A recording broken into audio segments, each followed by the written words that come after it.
Okay, para sa integral na 'to, alam natin na nauna yung x squared tapos sinundan siya ng coefficient na 16.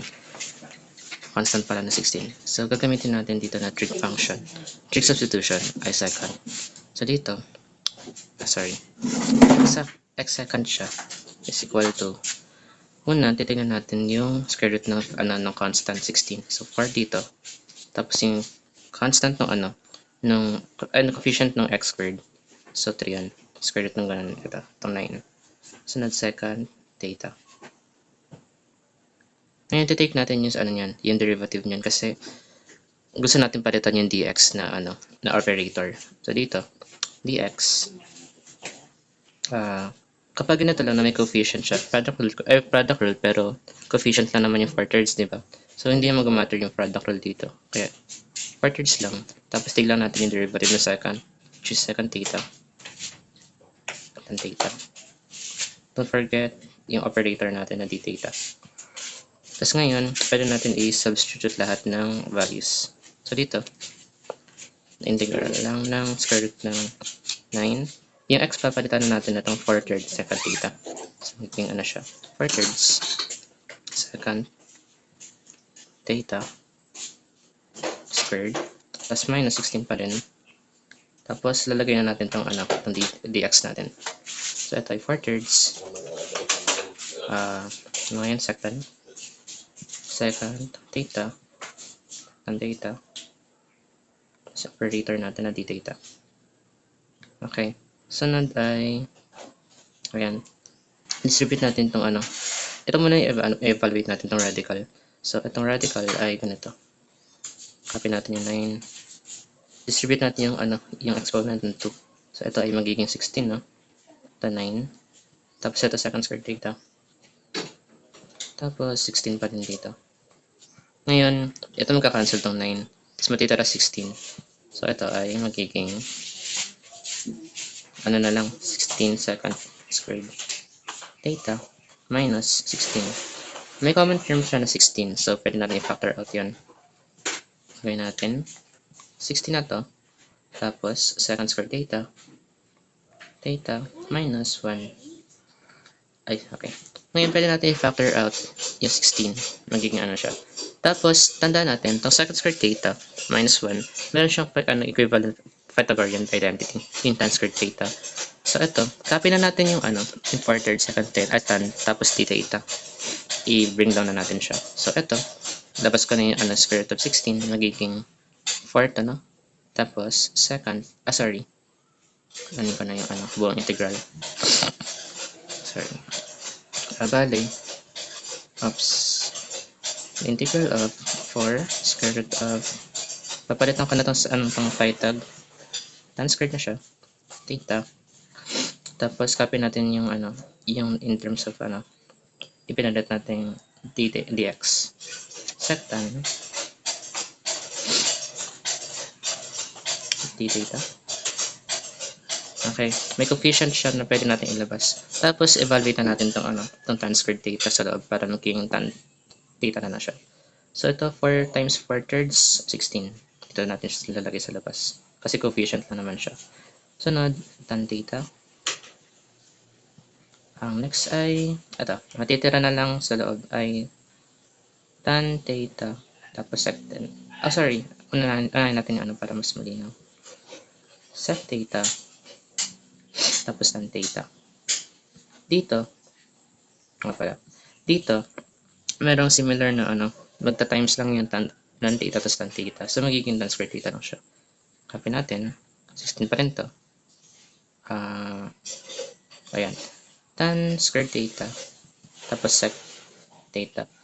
Dito, gagamit ako ng integration by parts. Kasi alam ko, pag ginamit ko yung let u by tan, let u is tan, wala tayo may iwan na square root of sec squared tan theta kasi ang derivative diba ng tan ay second squared theta. Kung walang matitirang second squared theta, hindi natin masisimplify yung integral. Ganun din sa when letting u is equal to sec. Kasi wala tayo may iwan na sec tan, magkakaroon tayo naman meron pero hindi, wala din kasi pag nilet u na nga natin yung sec tan yung sec, hindi pa matitira tan squared theta.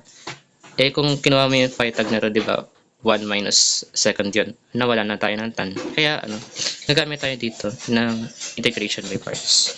So, alam ko na yung tan squared theta, tan theta sec theta, ay, ang integral niya is second. So, ito, ang isaset ko as dv.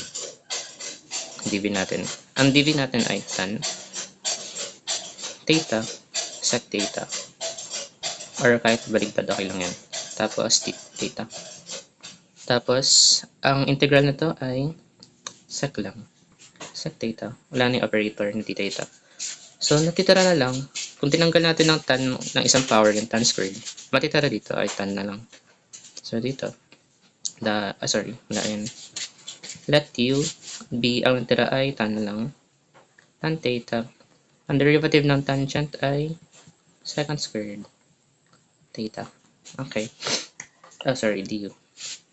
Okay. Ngayon, sa formula ng integration by parts. Ang formula ng integration by parts ay uv minus the integral of, v muna. v du. Okay. Ang uv natin ay itong u, tapos v. So, tangent theta tapos secant theta. Copy natin dito. Secant theta, tapos tangent theta. Tapos ngayon, copy natin itong minus the integral. Copy natin yung VDU. Ano yung VDU natin? Secant theta, tapos secant squared theta. Since same siya ng basis, pwede natin pag-add yung exponent. Secant cube theta, d theta. Ngayon, ang secant cube theta, may special formula yan. Kapag nakakita ka ng secant cube theta, ang value lang yan ay ito. I-represent ko as blue. Para ito ay, lagay natin yung bracket. Kasi may negative dyan eh. 1/2 ng, secant theta, tan theta, plus 1/2 ng ln of secant theta plus, tangent theta, tapos wala mo na yung c. Tapos bring down lang natin yung itong sectan kasi integrated na to. Ito ay sectan, sec theta tan theta. Saglit lang, para may kulang. Okay, integrated na nga siya. Integrated na lahat yan. Kailangan na lang natin siya i-simplify. Ngayon, nakikita natin, pag distribute natin itong negative, tanggalin ko na itong bracket. So, mangyayari dyan, di ba positive itong 1/2, magiging negative na to. Ganyan din dito sa kabila. Dalawa lang naman yung terms eh. So, itong positive, magiging negative na rin to. Ngayon, similar terms to, itong sectan, tapos itong 1/2 sectan.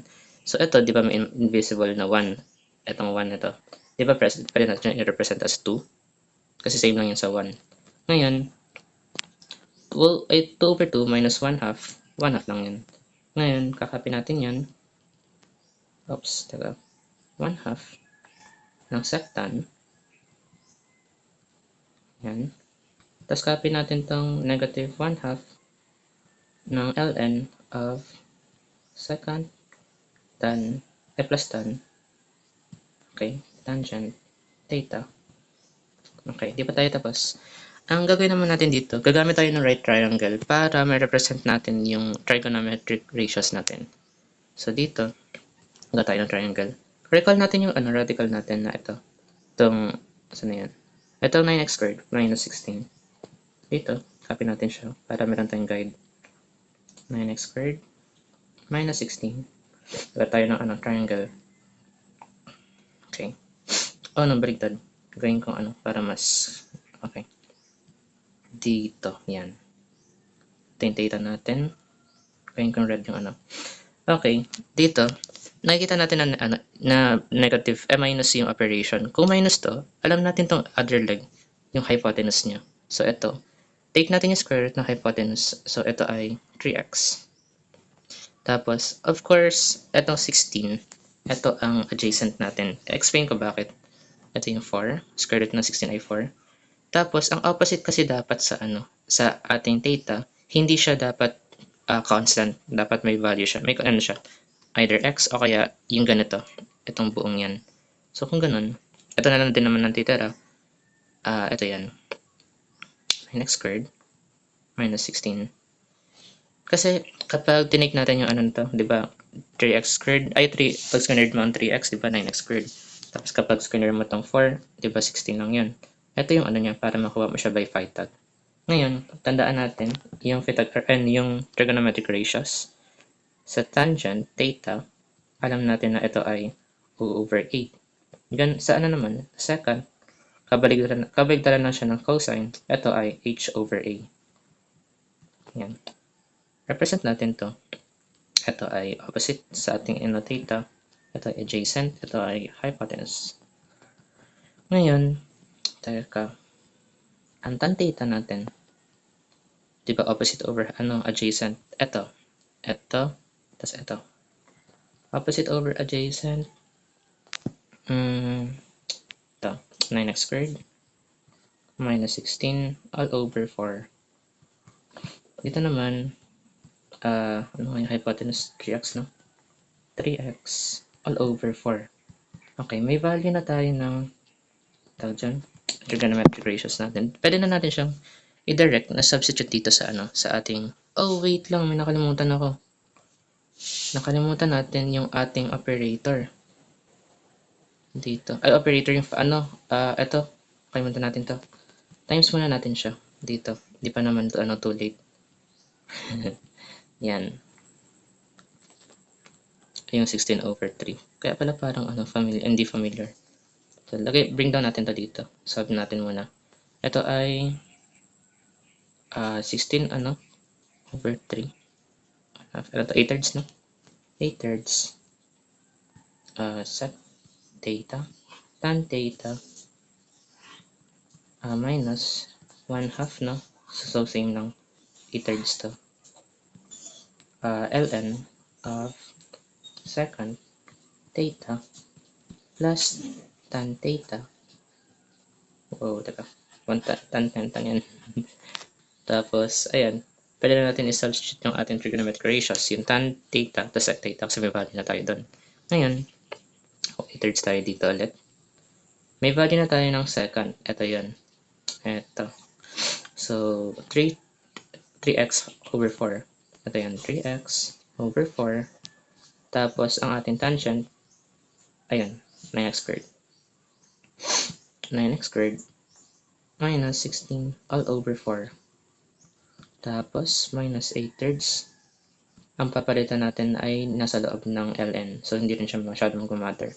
Ito ay 3x, no? 3x nga. Over 4. Plus 9x squared. Haba.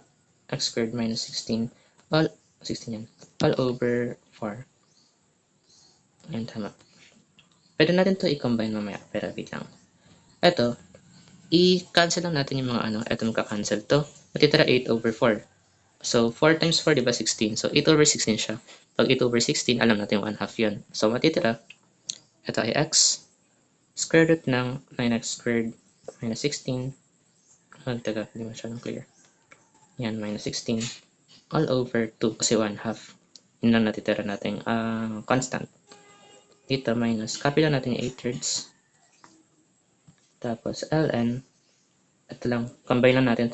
Combine natin siya kasi similar naman yung kanyang denominator na 4. So ito, 3x. Don't forget itong operator na plus. Kasi hindi natin ko-combine yan. So yan, 9x squared. Hindi siya pag-multiply. Kaya dapat ganyan lang. Ayan, patapos na. 4. Don't forget the plus sa dulo. Yan ang final answer. Oo nga ba? Kaya ko pa i-simplify yan. Yan yung pinapasagot ako sa iyo today. Ayan siya, Kim.